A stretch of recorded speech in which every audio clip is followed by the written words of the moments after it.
नमस्कार। आज देश की तमाम फटाफट खबरों में आपका स्वागत है। आप न्यूज़ के चैनल सिर्फ और सिर्फ सच्चाई देखने के लिए देखा करते हैं, लेकिन यदि आपको सच्चाई ही पता नहीं चलेगी तो आपको कैसे पता चलेगा कि जो बच्चों की बढ़ती फीस है उनके बारे में क्या समाधान और क्यों समाधान किया जा रहा है।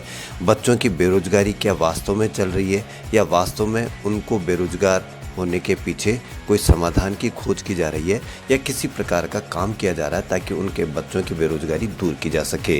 या ऐसी कोई भी जो आपने कोरोना काल में भुगती हो, ऑक्सीजन की समस्याएं थी, दवाई की समस्याएं थी, अस्पतालों की समस्याएं थी, बेड्स की समस्याएं थी, क्या उनके बारे में कोई विचार किया जा रहा है या नहीं किया जा रहा है। यदि आप इनके बारे में आज नहीं समझोगे तो कल समझोगे, क्योंकि सारी समस्याएं आपकी खुद की समस्या है। और यदि इन समस्याओं से अगर आप निजात पालेंगे तो देश और आप वैसे ही सुखी हो जाएंगे।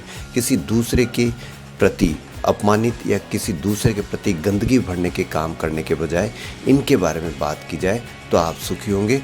और हमारे शास्त्रों में लिखा हुआ है कि दिन भर जैसा आप सुनते हो वैसा ही हमारा मन हो जाता है, वैसा ही हमारे विचार हो जाते हैं। जैसा विचार होगा वैसा आचरण होगा और वैसा ही हम लोग भुगतेंगे।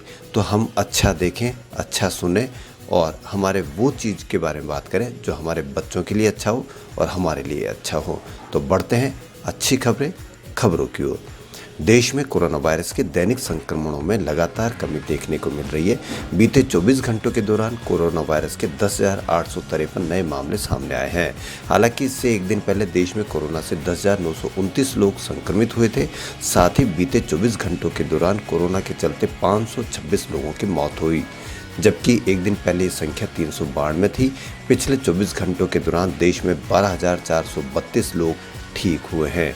526 मौत, ये बहुत अधिक है, इसलिए थोड़ा सजग रहें। अभी भी आप मास्क लगा के रहें, भीड़ से बचें।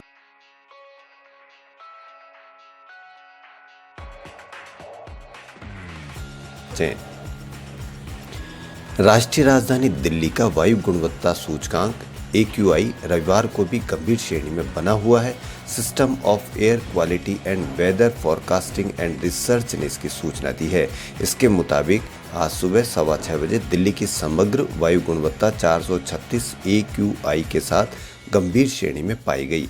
हालांकि शनिवार की रात दिल्ली का AQI 437 था, जिसमें PM 2.5 का स्तर 318 था, जबकि PM 10 का 448 था। केंद्र द्वारा संचालित SAFAR के अनुसार दिल्ली का AQI बहुत खराब श्रेणी के स्तर से सुधरने की संभावना है, क्योंकि सतह पर हवाएं तेज होती जा रही है। सफर ने अनुमान जताया कि तेज हवाओं की वजह से आज शाम से वायु प्रदूषकों में कमी आ सकती है। वहीं ताजनगरी आगरा में भी शनिवार को वायु गुणवत्ता सूचकांक 380 रहा। दिवाली के बाद वहां भी सांस संबंधी परेशानियां झेलने वाले लोगों की संख्या बढ़ गई है। हिंदू धर्म की रक्षा की जा रही है। हिंदू धर्म की रक्षा के लिए चाहे हम अपने लोगों को ही मारने तक की नौबत आ सकती है तो हम मार सकते हैं। चाहे पटाखे फोड़ने पे हमारे अपने ही लोग श्वास संबंधी बीमारियों से ग्रसित हो जाए, कोई बात नहीं, हमको अपने धर्म की रक्षा करनी है, चाहे वो किसी भी लेवल पर जाकर हमको धर्म की रक्षा करनी पड़े।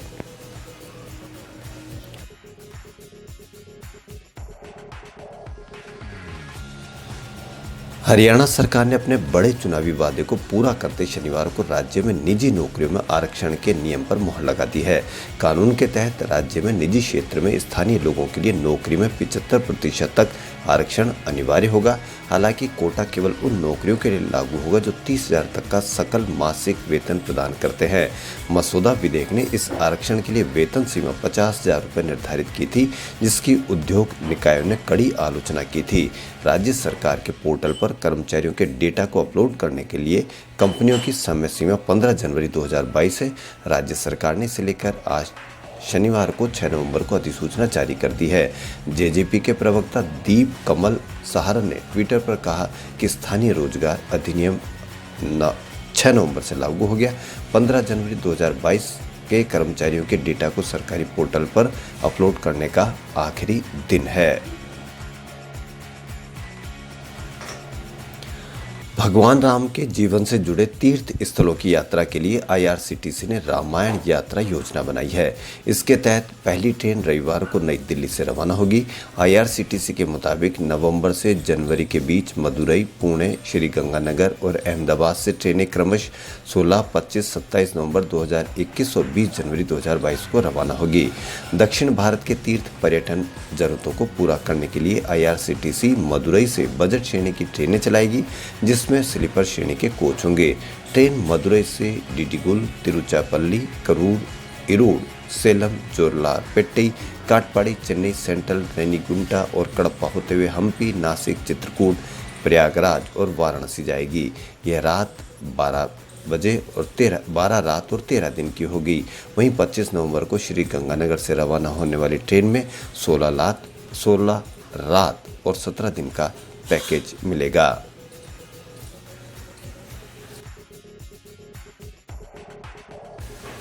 केंद्रीय माध्यमिक शिक्षा बोर्ड की 10वीं 12वीं की टर्म 1 परीक्षा में ओएमआर शीट पर पेंसिल से उत्तर देना छात्र को महंगा पड़ सकता है।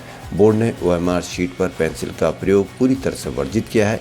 छात्र के पेंसिल का प्रयोग करने पर उसे नकल के रूप में माना जाएगा। ऐसा करने पर छात्र के खिलाफ कार्रवाई भी की जाएगी। ओएमआर शीट पर पेन से लिखे उत्तर को सही माना जाएगा। शीट में नीले या काले पेन से गोले को काला करने के साथ साथ उत्तर को बॉक्स में भी लिखना होगा। बॉक्स में लिखे गए उत्तर को ही आखिरी उत्तर माना जाएगा। सीबीएसई ने टर्म 1 परीक्षा को लेकर स्कूलों को छात्रों के लिए ओएमआर शीट समझाने के दिशा निर्देश जारी किए हैं। सीबीएसई परीक्षा नियंत्रक की ओर से जारी निर्देशों में कहा गया है कि बोर्ड 10वीं 12वीं की परीक्षा के लिए पहली बार ओएमआर का उपयोग कर रहा है।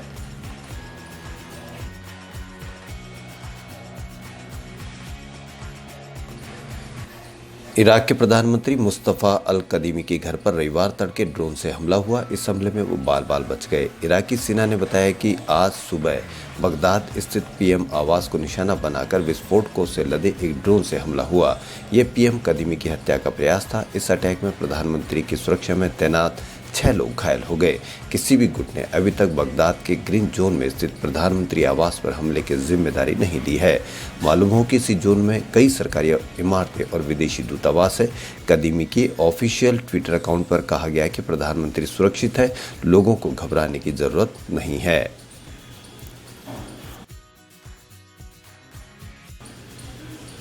कांग्रेस सांसद राहुल गांधी से एक शख्स ने पूछा कि अगर वे इस देश के प्रधानमंत्री बन जाते हैं तो उनका पहला फैसला क्या होगा।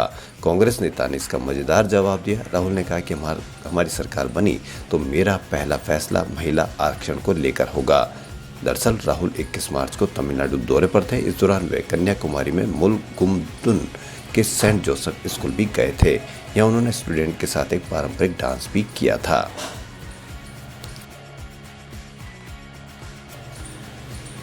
टाइगर श्रॉफ इन दिनों 7वें आसमान पर है। आखिरकार उनके पास पाइपलाइन में कुछ दिलचस्प फिल्में हैं और जहां उनकी बड़ी फैन फॉलोइंग बड़े पर्दे पर एक बार फिर उनका जादू देखने के लिए उत्सुक है, वहीं टाइगर ने एक और दिलचस्प घोषणा की है। सोशल मीडिया पर उन्होंने खुलासा किया कि फिल्म गणपत आखिरकार फ्लोर पर आ गई है। फिल्म के पहले शेड्यूल की शूटिंग टीम यूके में करेगी। टाइगर ने बड़ा ऐलान करते हुए अपना एक वीडियो शेयर किया जो फिल्म का एक छोटा सा हिस्सा लग रहा है। खबरों में फिलहाल इतना ही। यदि आपको हमारा चैनल पसंद आए तो लाइक, सब्सक्राइब और शेयर अवश्य करें। धन्यवाद।